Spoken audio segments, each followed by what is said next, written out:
¿Qué pensarías si tu hermano es un asesino serial? Pues bueno, la mujer que ves en pantalla tiene un hermano así y esto respondió cuando le preguntaron por él. Because he's a good person.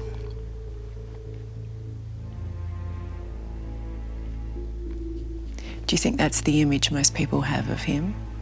Oh, it doesn't bother me what other people think. I know my brother and I know he's a good person.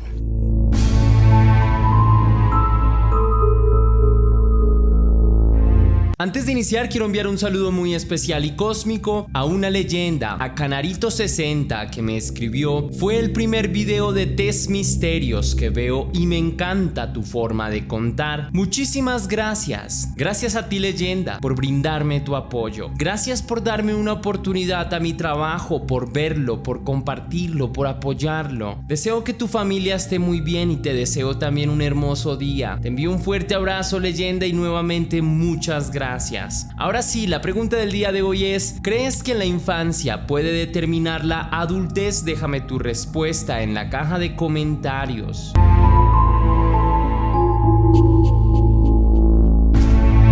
El señor Mark Van Crevel nace el 24 de abril de 1979 en Wollongong, Nueva Gales del Sur, Australia. Es un monstruo que acabó con varias personas en forma serial, acusado de torturar a sus víctimas y de tener inclinaciones hacia la atracción íntima de pequeños desde muy joven. Después de una extensa carrera criminal, fue condenado por los desgarradores hechos que le sucedieron a dos de sus víctimas, David O'Hearn y Frank Eirkel, en Wollongong, Nueva Gales del Sur. Mark Van Crevel, quien posteriormente cambiaría su nombre al de Mark Valera, tuvo una infancia dura y traumática, víctima de acceso íntimo no consensuado por parte de integrantes de su familia, pues confiesa que durante varias ocasiones en su vida fue accedido íntimamente por su propio padre, quien lo sometió a vejaciones, castigos de índole íntimo y sometimientos obscenos desde muy pequeño, ofertas indecorosas y un lenguaje vulgar peyorativo con incidencias lascivas entre frases y comentarios que lo marcaron para siempre en su subconsciente, distorsionando su percepción de la sexualidad y el género. Mark acusa a su padre Jack Van Crevel de ser la persona que lo llevó a cometer sus horrendos crímenes de adulto, declarando haber quedado traumatizado tras sus injurias y abyecciones, decidido a vengarse del mundo por lo que su progenitor le hizo de pequeño, una huella que nunca logró olvidar y menos superar. El criminal en potencia tenía un vínculo importante con su hermana Belinda Van Crevel, quien fue testigo de pequeña de muchos de los sometimientos realizados a su hermano, además de ser ella misma víctima de estas actitudes de pequeña un par de veces por parte también de quien fuera su padre. Una familia que a todas luces era disfuncional y que traería graves consecuencias a futuro.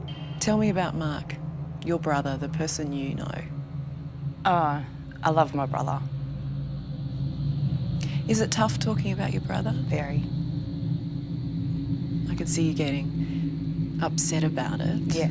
La hermana de Mark Van Crevel, Belinda, siempre guardó un profundo resentimiento a su padre, el cual cultivó con el tiempo hasta transformarlo en odio, culpándolo de cada una de las desgracias familiares, pues toda la conducta de su querido hermano era herencia directa de un padre criminal, abusivo y despiadado, que lograba pasar impune por la ley y la moral de su núcleo familiar, ganándose lo que él buscaba a punta del castigo y de generar miedo en los demás, una filosofía que se absorbe en la calle y en la delincuencia.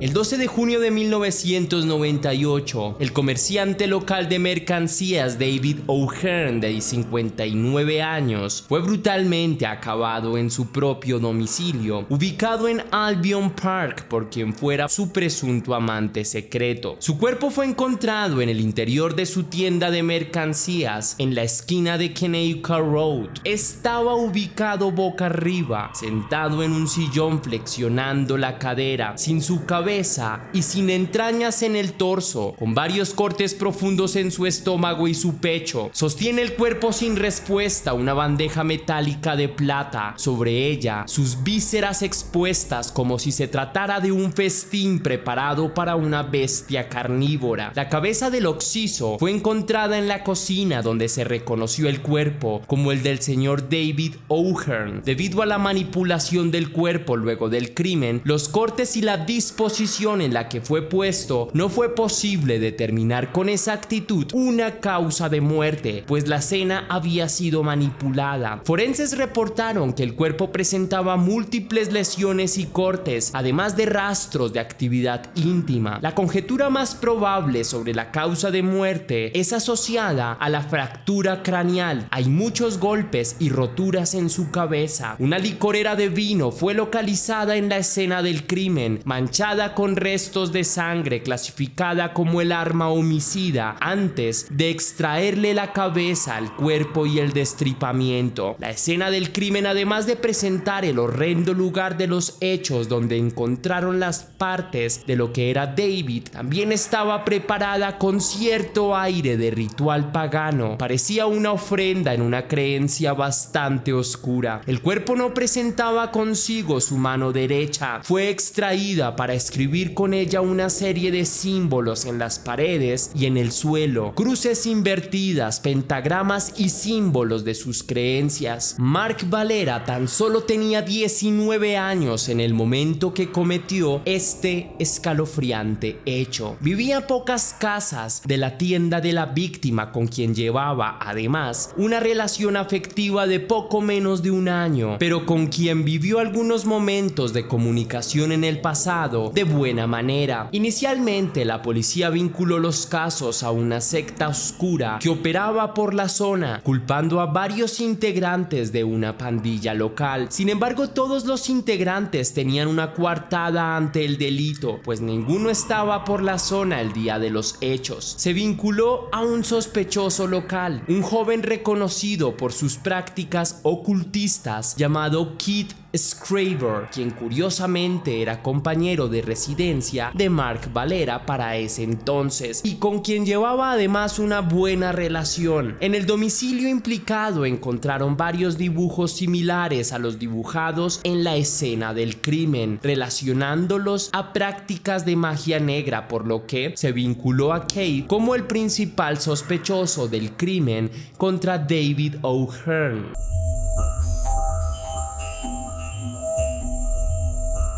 Mientras avanzaba la investigación del triste adiós de David, tan solo 2 semanas después del primer caso, el 26 de junio de 1998, el exalcalde de Wollongong y exmiembro del Parlamento Estatal de Nueva Gales del Sur, Frank Airkel, es brutalmente ultimado en su domicilio de Wollongong por quien fuera su amante secreto. Al igual que la víctima anterior, Frank también fue encontrado sin cabeza, aunque de forma diferente, pues su cabeza fue aplastada con una lámpara de noche, mientras con el cable de la corriente del electrodoméstico era privado de su respiración, apretando con fuerza un nudo alrededor de su cuello mientras era eliminado del mundo. Al igual que con el primer cuerpo en el occiso de Frank Airkel, había cientos de heridas realizadas después de terminar con su vida, alfileres clavados en las mejillas y los ojos de la víctima, también cortes profundos y algunos huesos rotos. Lo único que estaba claro en este momento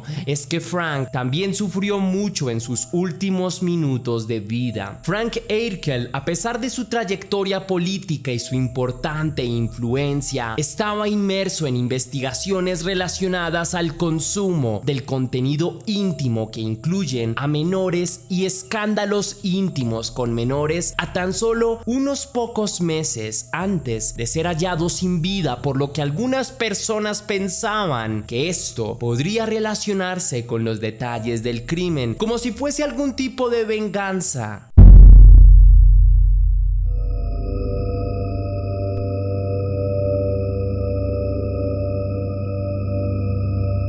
El señor Keith Scriver, quien fuera el principal sospechoso del crimen, fue descartado como sospechoso luego de ver similitudes entre los dos crímenes, con la particularidad de que el segundo se realizó lejos del nuevo domicilio del sospechoso. Keith se había mudado lejos de Wollongong por asuntos personales de trabajo, teniendo una coartada sólida a su favor. Un par de pantalones y botas manchadas de sangre son recogidos de la escena del crimen contra Frank Eirkel. La investigación conduce a una mujer que insiste en que esos pantalones pertenecen a su exnovio, Mark Valera. Se contrastan las huellas digitales de Mark con las huellas encontradas en las dos escenas del crimen, coincidiendo totalmente con las del joven. Antes de emitir una orden de arresto con todas las pruebas para atrapar al criminal en serie, Mark Valera se entrega a la policía voluntariamente, confesando sus desgarradores delitos, culpando a su padre de haberlo transformado en un monstruo y a la sociedad de no haberlo comprendido nunca. El acusado declara que su primer crimen fue aleatorio, que no sabía que su víctima era un hombre gay. Confesó que por el contrario a su segunda víctima sí la eligió premeditadamente, pues conocía de sus antecedentes criminales relacionados con los pequeños, y lo eliminó porque era un hombre horrible para la sociedad, según sus propias palabras. Justifica que ambos crímenes fueron realizados tras perder la conciencia, luego de que ambos hombres le hicieran propuestas íntimas y lujuriosas, proposiciones que llevaron a sus recuerdos más profundos y terribles, a los días en que su padre accedía íntimamente de él sin compasión alguna, haciendo propuestas similares, usando las mismas palabras lujuriosas y repugnantes contra él, quien en ese entonces solo era un niño. La remembranza desató su cólera y lo obligó a matar a los dos hombres en su debido momento, condenándolos por sus palabras. Se supone que Mark Valera desarrolló una relación afectivo-erótica con una de sus víctimas por más de un año, y cuando tuvo su brote decidió ejecutar a su víctima, y estos actos lo terminaron llevando a la cárcel.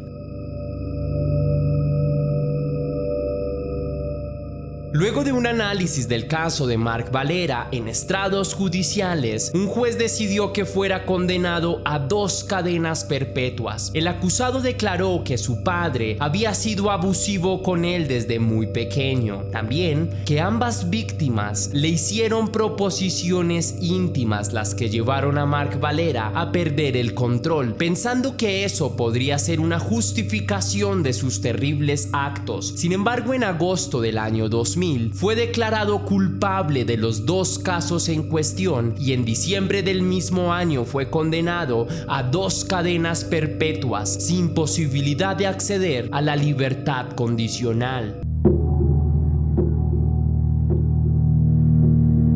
El señor Trevor Parkin es un criminal íntimo que privó de la inocencia a varios menores, que fue eliminado brutalmente en su domicilio en Glyth el 27 de diciembre de 1997. Fue hecho en partes desiguales, con su cabeza aplastada por una bola de boliche. Las autoridades en principio atribuyeron el crimen a Mark Valera por la violencia implícita tan similar. Sin embargo, los investigadores descartaron a Mark Valera luego de que la víctima no tuviera relación alguna con Mark ni con ninguna de sus 2 víctimas comprobadas. En marzo del año 2000, un sujeto llamado Christopher Robinson fue acusado a 35 años de prisión por haber acabado con Trevor Parkin, absolviendo a Mark Valera del supuesto tercer caso cometido por él.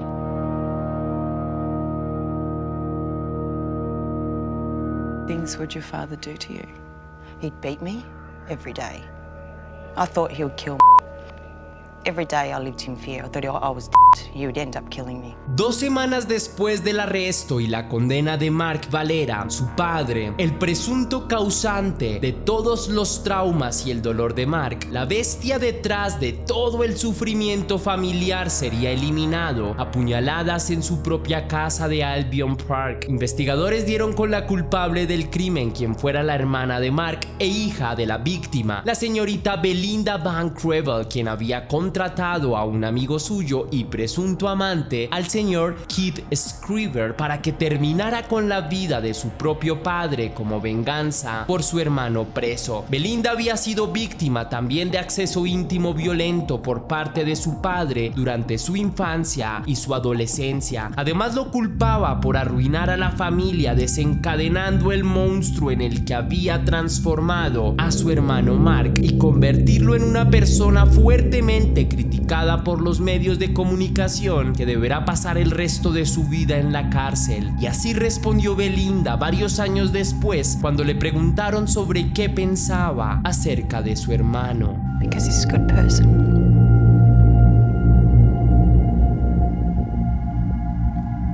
Do you think that's the image most people have of him? Oh, it doesn't bother me what other people think. I know my brother and I know he's a good person. La pareja fue condenada a prisión, Keith Scriver condenado a 12 años de cárcel y Belinda Van Crevel a 6 años de prisión. Luego de su libertad, fue nuevamente arrestada en el año 2010 por cargo de asalto a mano armada y robo. Su vida delictiva no terminó. El 5 de julio del año 2013 fue nuevamente arrestada por apuñalar a su novio. Is that what you are? Are you evil? No, of course I'm not. Your brother's a serial. You had your father murdered, and you almost stabbed your boyfriend to death. That's a pretty strong rap sheet, isn't it? Maybe.